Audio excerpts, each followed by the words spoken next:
Right, good afternoon. If any of you were in Jesse's talk just a few minutes ago, we're going to cover some of the same things. So we're still going into seccomp.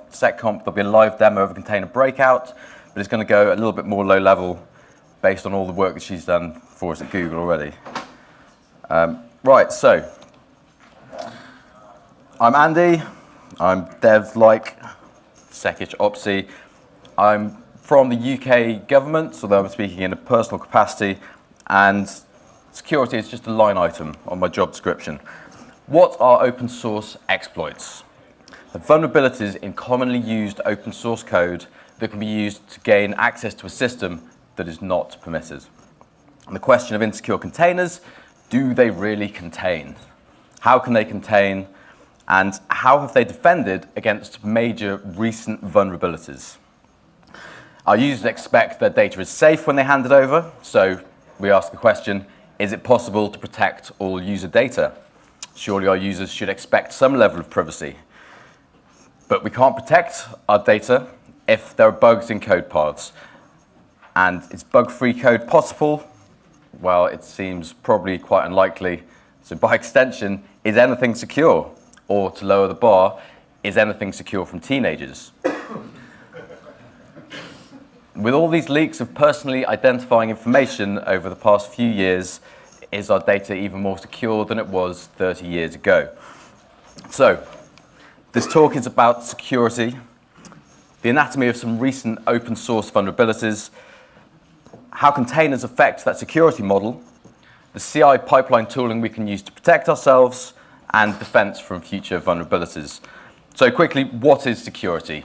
It's a question of availability. We can access what we want, when we want to. The integrity, data can only be edited by those authorized to edit it. And confidentiality, it can only be accessed by those authorized to edit it. So it's full control and knowledge of a system without seeing the data that it contains. So to achieve security, we must trust certain parties. They encrypt our data in transit and at rest, public trusted root stores, operating systems, and some closed source operating system, firmware vendors, etc. Various protocols, open standards, compilers. We're trusting these guys not to have bugs that break our security models. And most importantly, open source. Code that we can see and audit, and ideally that has been audited, although often when it hasn't. So why do we use open source? Is security one of those reasons? Linus's law states, given a large enough beta tester and co-developer base, almost every problem can be characterized quickly and the fix obvious to somebody. So while open source software has the potential to be more secure than its closed source counterparts, simply being open source is no guarantee of security. But does more secure even matter when we want 100% security? Is anything completely secure? Recent breaches suggest not. So let's examine some of those from the past few years. We'll go through vulnerabilities with a focus on web server and container exploitation, their impact and mitigation, and we'll see what part containers have to play. You may have seen the recent glut of overhyped logo vulnerabilities. Do these provide any value? Well, probably. They probably give more exposure to vulnerabilities and get sysadmins to patch them quicker. Security researchers work relatively hard, so if you'll give them a pass, I'd appreciate it for the purposes of this talk. All the vulnerabilities discussed here will have affected you or a server that you administer or have come into contact with. So, Heartbleed, a catastrophic flaw in OpenSSL, a commonly used encryption library. Referred to as a modest code base of outsized importance. This was considered theoretically unexploitable by, ironically enough, Cloudflare. More on them later. And an attack proven inside 9 hours when they opened a competition to see if anyone could actually exfiltrate their server keys. It affected 25 to 50% of all major sites at disclosure and is a problem in SSL heartbeat handling. So a heartbeat is sent by the client to the server to maintain a persistent open connection. In this case, the user sends an expected reply word along with the length of that word. Obviously, that should be validated on the server side. It's untrusted user input. In this case, the example is hat, and the length is 500. So the server replies with the word hat in memory, and then leaks the next 500 bytes of private data. That's private data that could contain private keys, information about other connections, essentially not something that client is permitted or authorized to access. So a malicious user specifies a false length, and we potentially leak all sorts of data. You do this attack enough times, because it's in the initiation phase of the protocol, it's not recorded in logs, it's just seen as an aborted connection.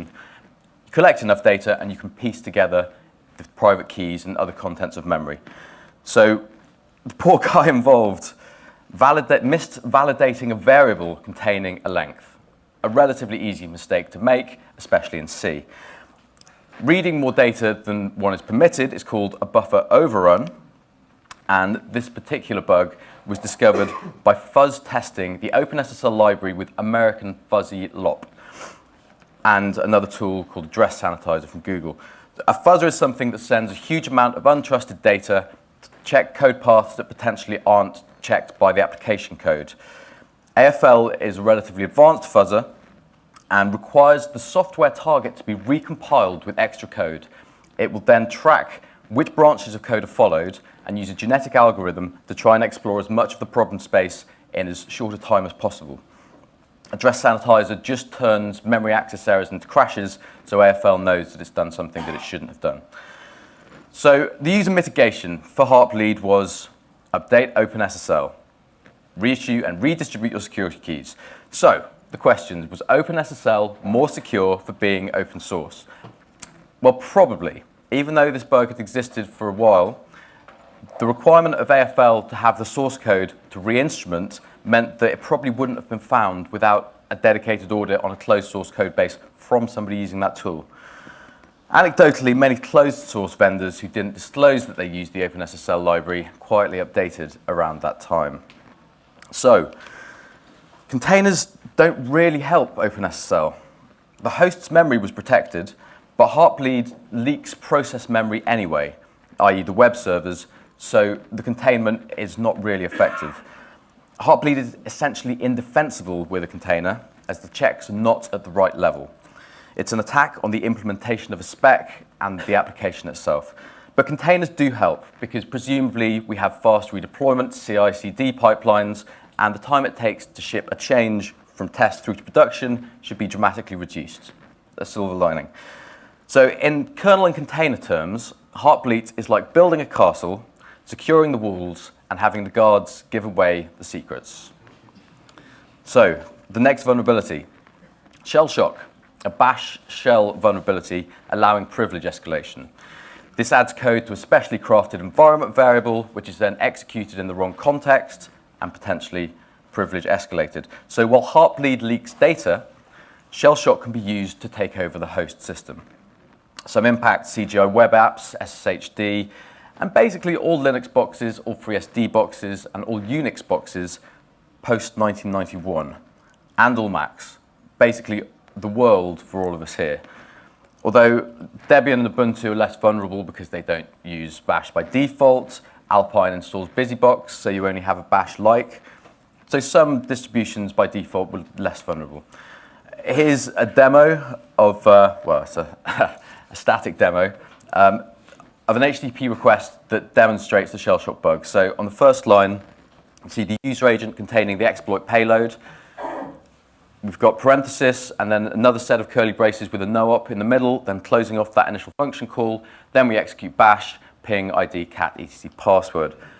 Here's a burp suite output showing the server responding.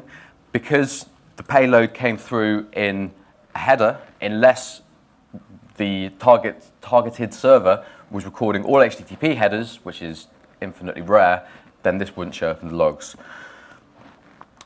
So this bug was in the initial implementation of function importing and exporting, written by Bash's original author, before HTTP existed, before the web was born, and before Linux shipped version 1.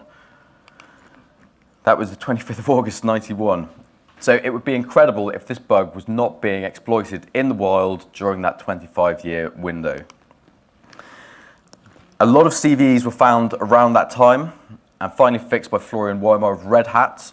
He said he found the bug after reflecting on an earlier vulnerability of a similar type in Bash. And of note is that the latter two bugs on this list were also discovered with American Fuzzy Lop. The mitigation, upgrades. Was this more secure for being open source? Well, probably not, because it had been in the wild for so long, so many eyes had looked at it. Maybe there's a fallibility in Linux's law there. But did containers help? Absolutely. They isolated the process into the container running the web server, so the host was isolated and the impact cushioned, assuming no further privilege escalation vulnerabilities. As opposed to Heartbleed, this is a remote command execution, so we can contain the command when it's run on our servers and protect the host. Back to the castle metaphor. The perimeter is secure, but this is akin to allowing a Trojan horse through the gates of the castle, but locking it in the dungeons. The malicious contents are spilled out, but they can't get any further than the jail that they've been placed in. The next vulnerability, Drown, an attack on TLS, which stands for decrypting RSA with obsolete and weakened encryption. Because it's a protocol attack similar to Heartbleed, it can't be defended with containers. The problem here is old US export-grade cryptography on symmetric ciphers, and 33% of all sites were vulnerable at disclosure. Mitigation, disable SSL version 2, if it was enabled in the first place, and upgrade OpenSSL, changing any secrets that may have been leaked. As a side note, there are a lot of TLS vulnerabilities that containers can't help with. And why so many, and why the cluster after May 2013? Our dear friend Edward Snowden. Post these revelations, a renewed vigor has been applied to TLS libraries in the fear that they're all backdoored. So developers search for intentional or accidental vulnerabilities, still allowing outdated ciphers on their hosts. Is TLS more secure for being open source? Well, this is the cavalcade of academics and researchers that were required to combine their expertise to identify this vulnerability. So undoubtedly yes, although the complexity of the attack probably meant it was the remit of state-sponsored actors.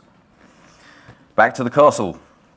This is like securing the entrance to the castle with an obstacle, only allowing people over a narrow and secure bridge, and then being surprised when the moat is drained and thinking it continues to provide any security.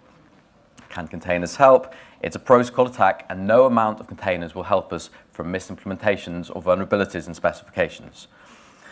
The only benefit we reap is quick redeployment. So the next vulnerability, Dirty Cow. This is a Linux kernel bug, which, when exploited, gives root on every kernel since 2007. Was this more secure for being open source? Probably not, considering how centrally important that piece of code is, the amount of reviewers required to sign off on a patch, and the amount of people using the code. So the URL is dirtycow.ninja, truly the worst of all logo vulnerability URLs. And it's a race condition in the copy on write code in kernel memory mappings.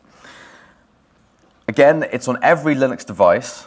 Embedded Linux devices probably have no path to upgrade from this bug, so the severity is still impacting today. Exploitation of this bug doesn't leave any trace in logs, and the mitigation is once again upgrade. So of note, this bug was found in the wild by the researcher involved by recording all the packets coming into his server. One of his sites was compromised, he was running a rolling packet capture, and he reconstructed the binary, ran it in a sandbox, and then submitted it back to the Linux mailing list. So how containers helped? Well, containers didn't contain this bug. Containers rely on the kernel for protection. They're just an extension. There's only a single kernel shared between all of the containers running on a host. So namespace and C groups are beneficial up to a point, but when there's a bug in one of those pieces of code, it's very difficult to protect against. We'll go through a demo showing how you can break out using this exploit and how you can prevent that in a few moments. So back to the castle. It's like building a castle on the biggest rock you can find and being surprised when someone tunnels in from underneath.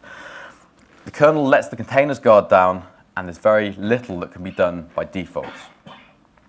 So a couple more vulnerabilities. First, there was a runc exploit in Docker 12.5, which allowed the main process of the container, if running as root, to fight its way back out and take over the host. Not running as root inside the container defends against this. The fix, again, is to upgrade Docker. And the honorable mention goes to Heartbleed, revealed Friday the 24th of February. An error in an HTML parser triggered the same error as Heartbleed, a buffer overrun, and leaked private data in the response interpolated with HTML. And there's some disagreement over how vulnerable or how exploitable this actually has been, the amount of data leaked. Nevertheless, was it more secure for being open source? Well, it wasn't open source. Would it have been more secure? Possibly. Enough people running it would probably have identified the bug at some stage. Obviously, you'd be catching this with a strange kind of integration test, so it's difficult to catch at a lower level. But there's no way in a month of Mondays that containers would help. It's an application issue, and containers contain processes, not portions of their memory. So what do these vulnerabilities have in common? Humans inevitably making mistakes. The people that reported these bugs were generally not on the project teams. So Linus's law has some benefits here. Opening up to more eyes results in greater shared understanding. Fuzzing applications yields fantastic results. American Fuzzy Lop found a huge amount of vulnerabilities. If you look at their homepage, they've got a laundry list of products that they've owned. And containers are not a panacea, as I'm sure we all know. There are plenty of vulnerabilities that they either cannot stop or are not configured to stop. I'll move on to that shortly. Also, there's no way to compare this to closed source because we don't have equivalent disclosure from closed source vendors. But you can help security review if you're confident, donate to these projects, fuzz the code. And finally, major vulnerabilities had no mitigation except for upgrade. So let's demo a container breakout. This is potentially the most insane attack to demo because it relies on a race condition, and I'll demo it inside a VM on my laptop, which is stepping down the CPU on battery mode. But it's the most recent and probably the most dangerous. All Linux kernels since 2007, all Docker versions. Here we go. Actually properly visible. Can you tell me at the back when that's sufficient? Is that right? Okay, so I've scripted all this in an effort to de-stress the task. Pray to the gods. Oh, I can't see what that says. Let's say running tmux, perhaps. Lovely. Okay.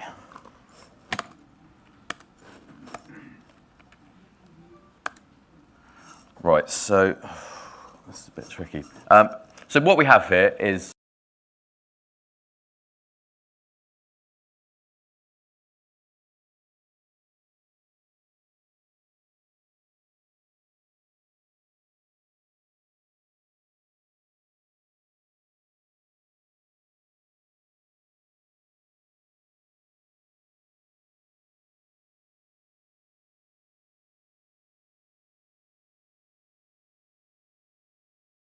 trace in an effort to essentially trick the kernel where there's a brief moment where it's possible to write to memory that is being changed from root privilege to user, and there's a moment where it's still writable by the becomes writable by the user before it's lost its privilege of root access. So it's copy on write, and the race condition is getting in there just before the permissions have changed entirely.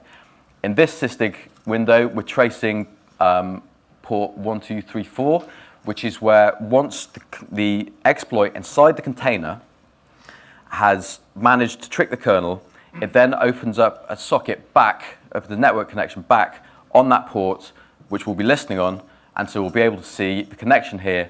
And in the very top window, we have the exploit itself.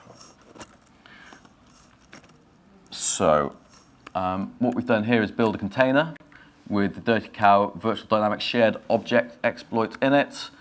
And this is going to tell us what vulnerabilities we have on this kernel version. So it's an old version, 4.2, and there are various other things that are wrong with it. We're just going to focus on Dirty Cow for now. Do we want to run with AppArmor? Well, that gives you a clue what we'll do later. For now, no. So we're off. We've got the madvise call, which is the memory advise. ptrace is attempting to trace the application from within itself to inject this code. Being a race condition, you can see it's still 10.34.47. This is way behind where we actually are because of the huge volume of calls. And then we've got the listener open here on globs to all adapters on 1234. And there we go. So we've now, you can see at the top, we've managed to backdoor the VSDO. I'll decrease the size of this slightly. We'll have a look at what the top process now gives us access to.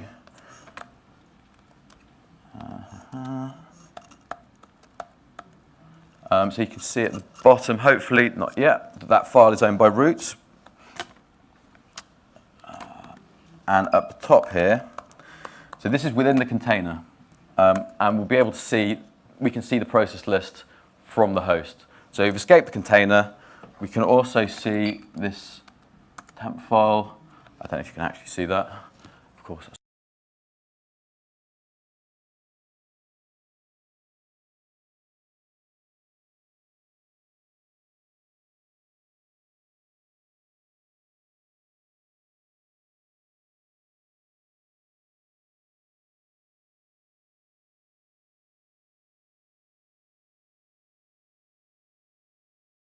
What we want it to, and we're able to exploit a problem with the kernel from inside a container. So we'll close that all down and restart the VM for later. Okay.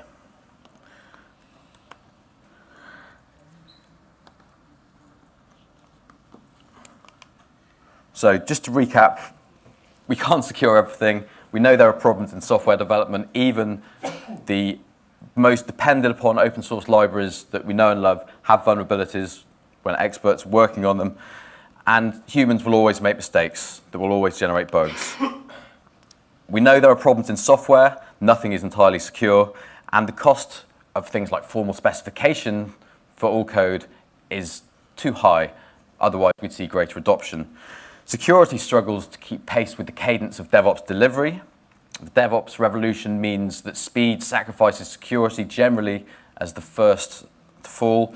And unless we start to be penalized for insecure software, as was suggested by Bruce Schneier at Congress after the Dyn hack, or the Dyn botnet, Dyn DDoS last year, unless we start to be penalized for insecure software, our competitors who are not penalized will have the advantage.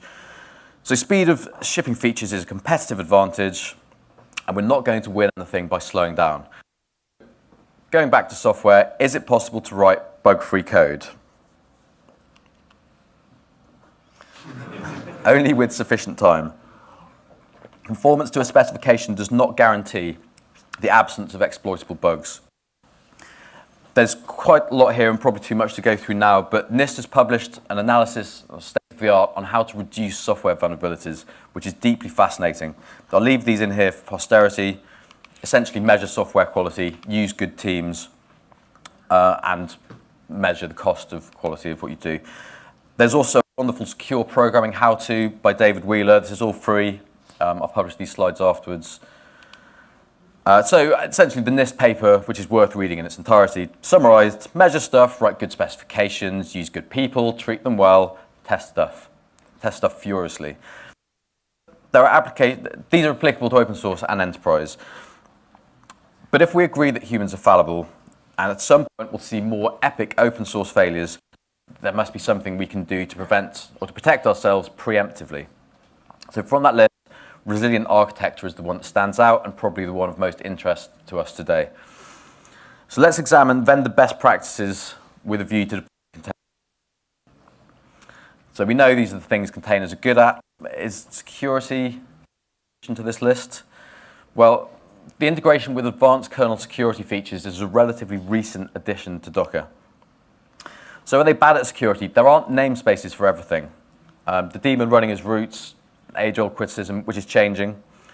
And of course, there are isolation trade-offs to be made versus a hypervisor. There's actually, as we move towards things like hyper.sh and the Intel Clear Containers implementation, then those Docker in virtual machine implementations are akin to how Google run these containers on Compute Engine, and how AWS the same way. So running within a container within a hypervisor may be sort of the best of both worlds ultimately, as these technologies mature slightly. But the good thing about containers, the default configuration is pretty robust at this point, and any of you who were in that security talk previously with Jess Frizzell, we have her to thank for a lot of these things. The reduction of dependencies reduces the attack surface by installing minimal tools and attaching by namespace rather than requiring debugging tools to be built into the application units we're shipping. Faster software updates, chain of trust, post-mortem from logging drivers. So this is a list of some of the vulnerabilities that containers are prevented by default. It's not exhaustive, and notably unmitigated are the kernel issues that we've been through previously. So how does Docker provide security hardening? Again, I'm sure everybody knows this. We've got namespaces providing different view for each of their subcomponents. For example, the PID namespace gives different process IDs inside the container as outside the container. So each container has its own view of the world and the host a view of all the microverses within inside it. We've got network, directories, all these things. And as of Docker 1.10, we also have user namespaces, which are in their first implementation at the moment because the kernel doesn't quite support individual user namespaces per container. That will change, but up until this point, mapping a user inside the container to non-root outside the container is the best mitigation that we have. Control groups, again, preventing processes from stealing too much resource, and Docker runtime configuration. If we can run as immutable applications with unwritable root file systems, then it's helpful. It's not, again, a panacea because you can just type a load of code into a runtime interpreter if there's one there, or execute things from memory. PID limits and security options, especially preventing privileges from being granted after the container started. So capabilities allow fine-grained access control rather than just I am root. The Linux kernel has over 600 system calls, and a bug in any one of those, as demonstrated, can lead to a privileged escalation. So this reduces the chances that application vulnerabilities are exploitable and can also protect us from Dirty Cow, which we'll go through in demo in a moment. Dirty Cow relies on a system call called ptrace, as we spoke about, which has a legitimate use in a lot of cases. For example, if you want to run a process list or you want to strace and attach trace to a running process or invoke a process that way. So sysadmins need this tool, but in this case it was exploited, and we can run through how to prevent it from being available within inside the container to be exploited. Docker drops a huge number of system calls automatically to restrict the behavior of containers, and seccomp profiles are an extension of that, writing tighter, more fine-grained control access list around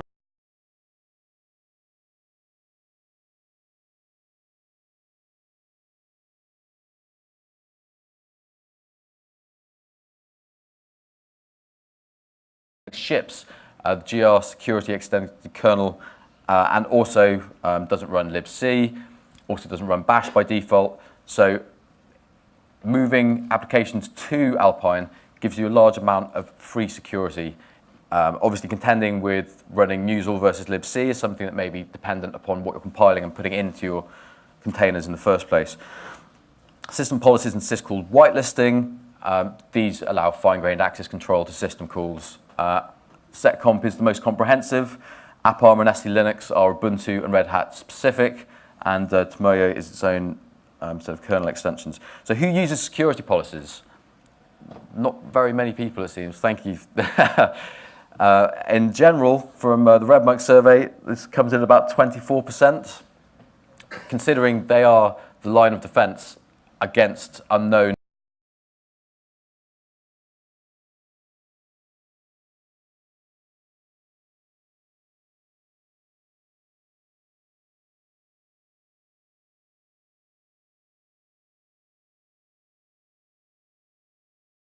a BusyBox container to the network namespace. So in that case, once you're attached to the network namespace, of course, your network is shared with the container that you attach to. This means you don't need to install TCP dump into your containers. Essentially, you don't need any debugging tools at all. You can bring everything with you and attach it in an unprivileged manner, or you can use the more nuclear-sysdig style option where you bring a privileged container in and you operate on the host's view of the system. Depends on what you need to do. Ideally, running privileged containers is the last resort. Sysdig is a wonderful tool, however. Avoiding privileged containers where possible. Capability drops are essential, using namespaces, the resource limits that C groups afford, and mounting volumes in as, again, restricted a manner as is possible. So we can also use things like notary content. Addressable images means that the hash that we see for Docker container is akin to Git. A Merkle tree related to the contents of the container didn't used to be the way it is now. We can use those as cryptographic security to make sure that what we ship from our development laptops makes it through to production with exactly the same code. Kubernetes also offers some security controls. They're either at the pod or the container level, but the syntax is the same. Run as non-root exploits the user, exploit being the wrong word, utilizes the user namespaces that we spoke of before, single user namespace, to run the user in the container as non-root outside. So it's only on the Docker daemon namespace, but this will change with the next iteration of kernel namespace implementation. FS group is SE Linux extension's volume label, and you can set the ownership of mounted volumes with FS groups. So back to the container breakout, and let's do the same thing. Where's that gone? Let's do the same thing, but using security extensions.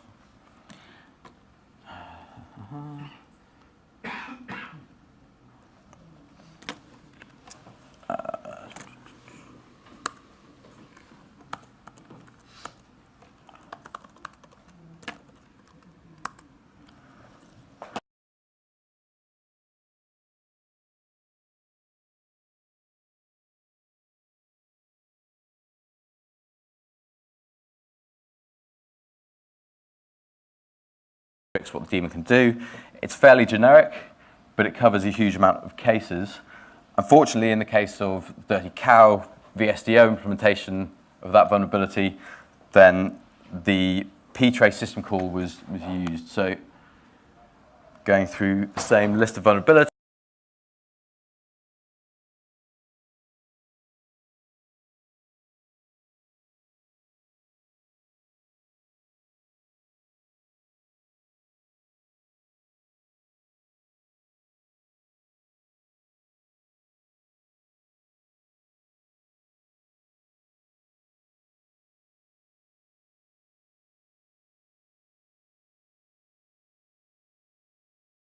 explicitly accepted.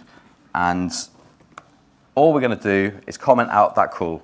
So the ptrace now is no longer an exemption, and we will run exactly the same exploit as before. This is where we expect to see a similar line to this, an AppArmor status line. So off we go. We're making the same calls, mAdvise, and we have broken straight out. Now let's just have a look at what we've got. Sorry, broken out, again, not the term. The application, there we go. So we can see here that the ptrace call was denied, which meant that when the exploit attempted to make that system call, the AppArmor layer in the middle said, we're not permitted to do that in the way that we've been configured, and terminated, which was enough to crash the program. And if we look here, we can see AppArmor denied ptrace from the profile Docker default. And the exploit's called dead beef, wonderfully. So there we are. We've blocked the container exploit with a very simple change. These are application specific. There's no one size fits all, and there are some tools that can be used to generate profiles. I'm conscious that we've almost reached the end of time. We're quite close to lunch. I've got another few minutes. Feel free to mooch out if you're hungry. Otherwise, I'll try and whiz through the rest of what we've got here. So auto-generated setcomp profiles. GenSepCont's a simple way around this. Docker Slim can do static all runtime analysis of an application to identify what syscalls it's made and then generate a setcomp profile based on that. And Bane is, again, courtesy of Jesse Frizzell, and at the basis of an AppArmor proposal for Docker Core. Because there's no one-size-fits-all solution and restricting too many system calls breaks applications, then this is a pretty complex thing to get right. Finally, the Weaveworks and Container Solutions Sock Shop demo is a shining example of a well-configured Kubernetes manifest. This goes through and it drops all privileges and then only re-enables the privileges required per application. So there's some pipeline tooling that I'll run through briefly. The weakest point in your infrastructure is a likely escalation point.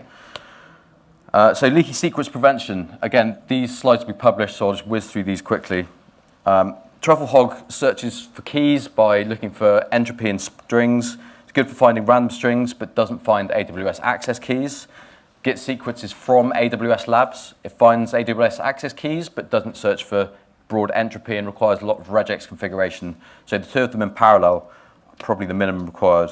Docker container scanning.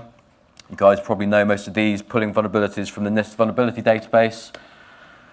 Claire, the CoreOS offering. Linus, it's more or less open source, but the enterprise Docker plugin does require subscription, although it gets a shout out for being pure command line beauty. Docker Scan is a new tool announced at RootedCon Spain that essentially tries to break containers, Trojanize them, and identify which user is actually running, which is more complex than it looks. Really interesting, a new tool looking for contributors. OpenSCAP is now folded into Red Hat's tooling as well, Banyan Collector. These vendors all do container scanning and IDS. Worth praising if you have the money to support this, if you're making any money as a company. Host analysis, Docker Bench is, we've gone a bit far, sorry. Host analysis, Docker Bench is provided by Docker, gives you a checklist of the things that you should or shouldn't be doing on your hosts. Application dependency analysis, we want to make sure that we're not bringing in vulnerable versions of things, OpenSSL especially. You can put them in Sonar. SNCC will actually make pull requests for you, so you get an automatic route to remediation for vulnerabilities. Fuzzers, American Fuzzy Lop, that's what it looks like. It's an amazing tool, worth just playing with, having a look at the website and seeing how many things it has broken. Web application scanners, this is a talk in itself, but these can go in the pipeline and be used as another form of testing, running somewhere between component integration and system acceptance, and define behavior of applications. I should have a client cert on here, I should have only this port open, etc. So how do we stay secure? Well, we don't make our houses and possessions open to everybody. We lock, monitor, and alarm them. And this is referred to as defense in depth. Intrusion detection systems are a necessary part of this. We should always run them in production and anywhere else that has keys to production and can be escalated from, which contentiously includes build servers. Folco from Sysdig is essentially just the system tracing part of Sysdig, syscall tracing, and will generate alerts for you. This can be integrated with Sysdig Cloud. It's all open source, really nifty implementation. There's also various other things open against proprietary entries, Snort being the old school. It's all about the future. Nothing's inherently secure. Open source software, it doesn't really matter if it's secure enough, secure or less than closed source, secure enough for our needs, as endorsed by major corporations and users, but this talk has been about exploits that are scary, shiny, and interesting, but they're not the way that people get hacked. The Open Web Application Security Top 10 hasn't changed for years with good reason. Application vulnerabilities at this level are the easiest route to exfiltration of your data. Application code changes far more frequently than the infrastructure code that we put beneath it. So prepare for the unexpected, secure your networks, application code, users' browsers, and when all else fails, run IDS. So there's a brief set of recapping points, and I'll publish these slides on Twitter afterwards. Thank you.